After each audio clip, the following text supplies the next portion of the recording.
Greetings, Galveston Gengar gang. My name is Exyborg, and I'm your Pokemon Go community ambassador here in Galveston, Texas. This community has truly come such a long way. We've evolved and changed almost as much as the very Pokemon we battle with. Right now, that's what I wish to share with you. A glimpse into the past year to see how much we've grown as a community. January began rather abysmally. During this time, we were still recovering from the shock and impactful departure of many prominent community members due to differing ideologies. I did my best to keep the spirit of the community alive, but I had serious concerns about the longevity of the community. It appeared as though we had gone through so much only to throw it all away after all of our efforts. Working a full-time job in which I was short-staffed at the time, in conjunction with the departure of admins in the community, I was convinced it was all for nothing. Until one very specific thing happened. A few weeks prior, Niantic decided to hold a raffle. The stipulations were simple. Any community ambassador that hosted an event in December would be placed in a drawing for an all-expenses-paid trip to Los Angeles for Go Tour Sinnoh. I remember thinking, wow, wouldn't that be cool? But then swiftly dismissed the idea and forgot about it. Until I got a message of congratulations on winning from another community ambassador, Cool JH. I was perplexed, and upon investigating, I found that I was one of the raffle winners. I had to reference the older post with the raffle details before it all began to sink in. After all the attempts to salvage friendships from the now departed admins failed, which I believed would cause the community to collapse, my spirit had become revitalized. In the coming weeks, I would begin preparing for the trip in several different ways. One way in particular was my decision to purchase a 360 camera with the intention of using it specifically for our community events. Rather than trying to convince people to assemble together and take a group picture, I would use the camera to constantly take pictures of everyone in a natural state, having a naturally good time. And it seemed like sound logic. And a trip to this new place would be an excellent opportunity to test out the capabilities of this new camera. Upon arriving in LA with my mother, Cece Caferna, we took a short walk from our hotel and encountered many different trainers who we had pleasant conversations with. Alright, just made it to LA and I want you guys to check this out. So, where do we start? Look at all of this. Nothing but new territory. Throughout the weekend, I met so many people and made so many connections with other trainers, community ambassadors, content creators, and Niantic employees. Attending Go Tour Sinnoh was the best possible thing that could have happened to me at the time in order for me to continue to represent the Galveston Gengar gang. After returning home, fully invigorated, we hosted an amazing Go Tour. And it actually became the very first Triple G community meetup captured on video. And as February came to a close, I began understanding the complexities of editing and assembling those 360 videos. And I worked constantly in refining my technique in the art. March proved interesting.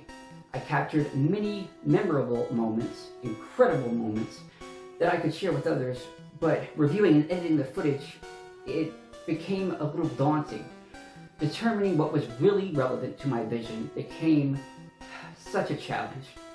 There were several events like Spotlight Hours, Raid Hours, and even Lit and Calm Day that were completely recorded but went unused due to time constraints. I was simply trying to do way too much in an impossibly short amount of time. This was not the easy method of cataloging my community's adventures like I had believed. It was tedious reviewing and stressful contemplation to select the 95% of the footage that I didn't want to use. I knew there had to be a feasible solution, and all it took was a little trial, error, and a special chance meeting. On the 8th of April, a total solar eclipse was to occur, and it would be visible across a large portion of the US. Millions of people traveled from all over the world to view this eclipse, and among those were 4 individuals I am so grateful that I met. Oded, Sound Guy, a CA from Israel, his wife, and 2 children visited us on Bellsprout Calm Day, and in typical fashion, the 360 camera was deployed, and this footage became the very first complete video that Triple G ever put on his YouTube channel. After creating this video and realizing that appealing and engaging content was a tangible possibility, I began adjusting the manner in which I filmed our meetups. Toward the end of April, I received a message from Drake Neos, a CA from the Pokemon Go Katy community. He expressed his community's desire to acquire a newly released Pokemon, Wiglet. Unfortunately enough, Wiglet only spawns near large bodies of water, like ponds, lakes, rivers, and the ocean. Galveston would be the most ideal locations to acquire this Pokemon, so he proposed a community collaboration event. I eagerly agreed and recommended that Cool JH, a CA in Houston, join our collaboration, and the Wiglet Watch was created. For it being our first collaboration event with other nearby communities, this turned into an unbelievable success. I managed to get some incredible shots, and after the pride I had taken in the Bellsprout Com Day video, I was convinced that I needed to give this video a great deal of attention. I was featuring other communities and other trainers that did not know my capabilities. This video had to be the best of my efforts. The amount of footage was extensive, and it actually resulted in a two-part video in order to make use of all the best content we captured today. At the end of May, moving into June, we continued to meet new trainers at our events. We met Arabella and her family, Galveston Player and Moldy Cheese during the Bond Suite Com Day. During Gumi Com Day, we met Traven and unexpectedly came across Elon and Mega Wiggle for the first time. Mega Rayquaza Day was a huge event, and it was a crazy amount of people that we met for this fan favorite Mega Ray event. From Krojo to Juanita to Rocket to PR Med Boy, Miss Thompson, Chucky Too Cold, Hardcore Noir, Triple X, Kingslayer, Triple X, and Coco Bear, alongside many others. July saw the 8th anniversary of Pokemon Go, and K-Cat Pikachu began the celebration, which led into the start of Ultra Space Week and a grand prelude into Go Fest 2024. If Mega Rayquaza Raid Day didn't allow us to meet enough trainers, then Go Fest most certainly did. We met so many people and made so many amazing memories. I couldn't have asked for a better crowd to enjoy such an amazing Go Fest with. So shout out to Sugar Goose, Miss Nikki HM, and our favorite Pokey Pepper, Super Fun Guy, Megan Smith, Lajor and Firelord and their crew, FNA and her crew, Colin and his family, Slow Stamp, Hero Maker, Samuel H, and our new family of friends from the UTMB Pokemon Go Alliance, Young Big Fella, Majo, Corsi Cat, Orborius, and a multitude of others in that group. The sun shining bright in the shared skies was dimmed though once Dynamo Com Day approached.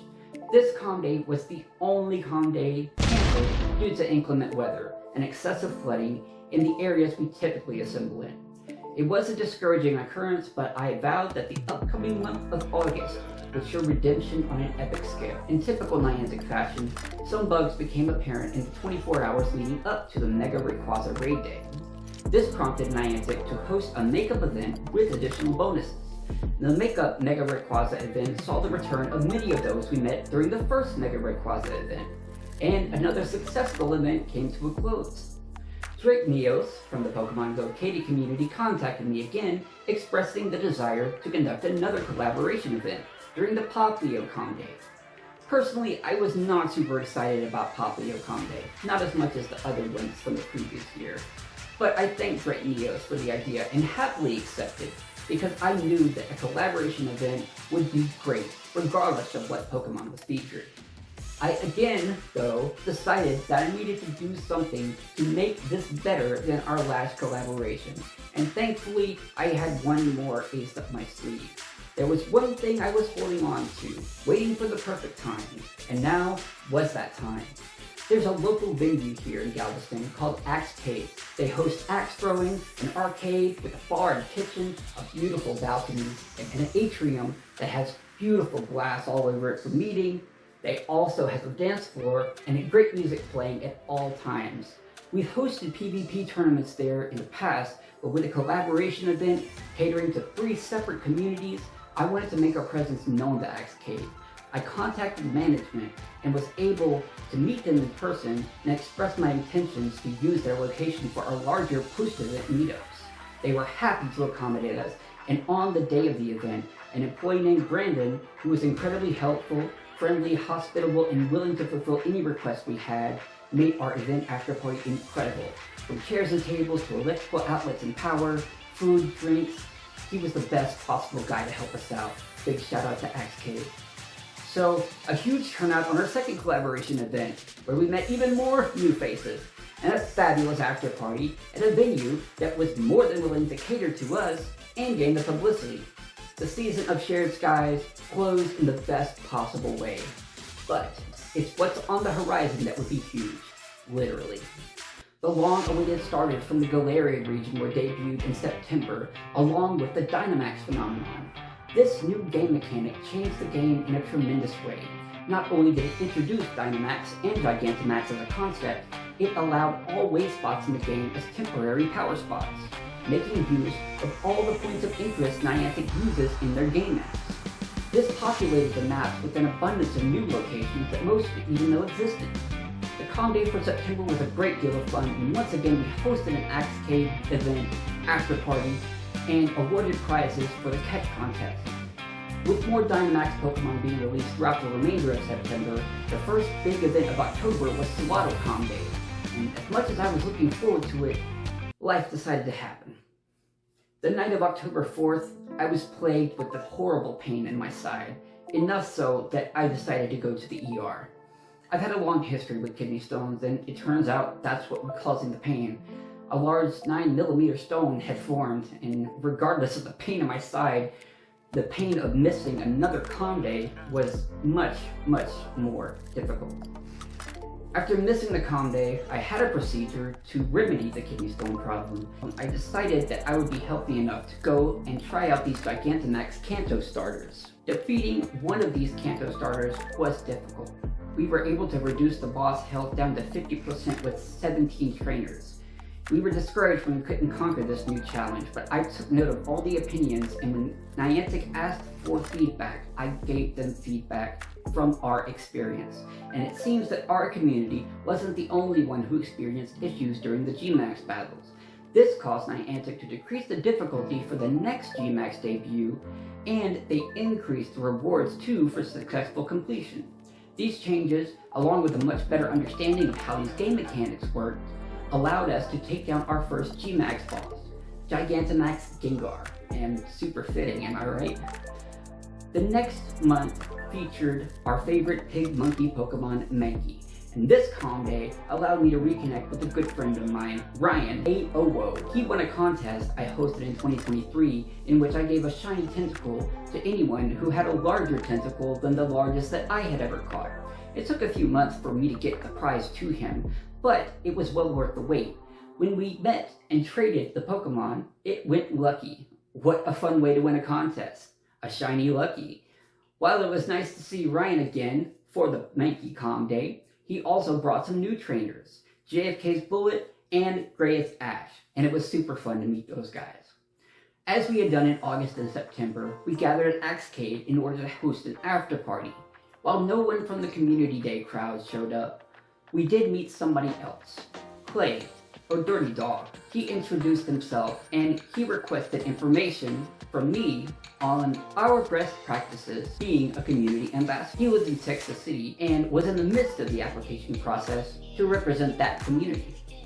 We spoke at length about our experiences and our visions for our respective communities, and I felt a true sense of camaraderie with this trainer. He was going through the same process that I went through.